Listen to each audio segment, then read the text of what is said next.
नमस्कार दोस्तों, मधुर कथाएं चैनल पर एक बार फिर से आपका हार्दिक अभिनंदन है। तो आज की मेरी कहानी का शीर्षक है पिता का खर्चा। तो चलिए शुरू करते हैं आज की अपनी ये कहानी। आज एक पिता अदालत में दाखिल हुआ अपने बेटे के खिलाफ कोर्ट में शिकायत दर्ज कराने। जज साहब ने उससे पूछा, आपको अपने बेटे से क्या शिकायत है? बूढ़े पिता ने कहा कि मैं अपने बेटे से उसकी हैसियत के मुताबिक हर महीने अपना खर्च मांगना चाहता हूँ। जज साहब ने कहा, वो तो आपका हक है, इसमें सुनवाई की क्या ज़रूरत है? आपके बेटे को हर महीने आपको खर्च देना ही चाहिए। जज की बात सुनकर बूढ़े पिता ने कहा, साहब मेरे पास पैसों की कोई कमी नहीं है, लेकिन फिर भी मैं हर महीने अपने बेटे से अपना खर्चा लेना चाहता हूँ, वो चाहे कम ही क्यों न हो। ये सुनकर जज हैरान होते हुए पिता से पूछा, अगर आप इतने धनवान हो तो आपको अपने बेटे से पैसे की क्या ज़रूरत है? पिता ने जज को अपने बेटे का नाम और पता देते हुए कहा, जज साहब आप मेरे बेटे को पहले अदालत में बुलाइए, फिर आपको सब कुछ पता चल जाएगा। जब बेटा को अदालत में बुलाया गया तो जज ने उससे कहा कि आपके पिताजी आपसे हर महीना अपना खर्चा लेना चाहते हैं, वो भी आपके हैसियत के मुताबिक। बेटा भी जज साहब की बात सुनकर बहुत हैरान हुआ और कहने लगा कि मेरे पिताजी बहुत अमीर हैं, उन्हें भला मेरे पैसे की क्या ज़रूरत है? जज साहब ने कहा, ये तो आपके पिता ही जाने कि उन्हें पैसों की क्या ज़रूरत है, परंतु ये आपके पिता की मांग है और बेटा होने के नाते उनकी हर मांग को पूरी करना आपका फर्ज है। जज की बात सुनकर बेटा कुछ नहीं बोला। फिर बूढ़े पिता ने जज साहब से कहा कि आप मेरे बेटे से कहिए कि वह मुझे हर महीना केवल 100 रुपया देगा, वो भी अपने हाथों से।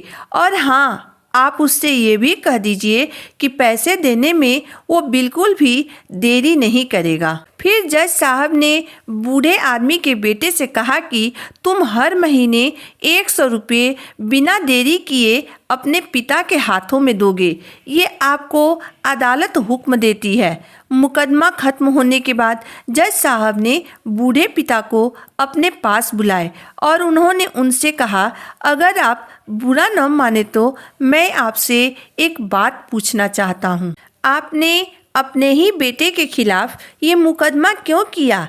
आप तो बहुत अमीर आदमी हैं और इतनी छोटी सी कीमत के लिए आप अपने ही बेटे के खिलाफ मुकदमा कर दिए।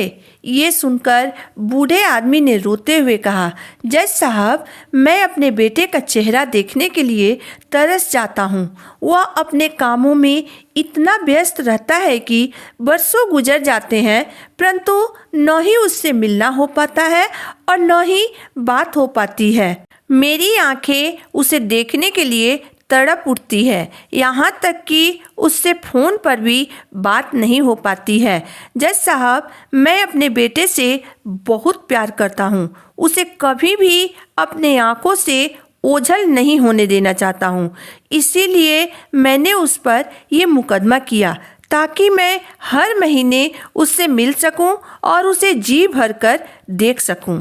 बूढ़े पिता की बात सुनकर जज साहब के आंखों में भी आंसू आ गए।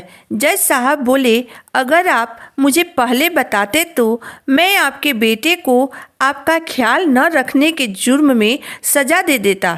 बूढ़े पिता ने जज साहब की तरफ मुस्कुराते हुए देखा और कहा, अगर आप सज़ा दे देते तो मेरे लिए इससे बड़ा दुख और कुछ नहीं होता, क्योंकि सच में मैं अपने बेटे से बहुत प्यार करता हूँ और मैं ये हरगिज नहीं चाहूँगा कि मेरी वजह से मेरे बेटे को कोई सज़ा मिले या फिर उसे कोई तकलीफ़ हो। ये कहकर बूढ़ा आदमी वहाँ से चला गया। जज उसे जाते हुए तब तक देखता रहा जब तक कि वो आँखों से ओझल न हो गया। तो दोस्तों आज की मेरी कहानी यहीं तक थी। दोस्तों, हर माता पिता को अपने बच्चों से उतना ही प्यार होता है जितना हम अपने बच्चों से करते हैं। बच्चा चाहे कितना भी बड़ा हो जाए, परंतु माता पिता के लिए वो हमेशा बच्चा ही रहता है। वो हर वक्त उनसे मिलने के लिए, उन्हें देखने के लिए तड़पते रहते हैं। दोस्तों, माँ तो रोकर अपने मन को हल्का कर लेती है, परंतु पिता आंसू भी नहीं बहा सकता है। वह अंदर ही अंदर अपने दर्द को छुपाकर तड़पता रहता है। इसमें आपकी राय क्या है? आप मुझे ज़रूर बताइएगा। अगर आपको मेरी कहानी अंत तक पढ़ने और सुनने के बाद पसंद आई हो तो मेरे वीडियो को लाइक कर दीजिएगा, चैनल को सब्सक्राइब कर दीजिएगा। तो फिर मिलते हैं एक नई वीडियो, एक नई कहानी के साथ। तब तक के लिए धन्यवाद।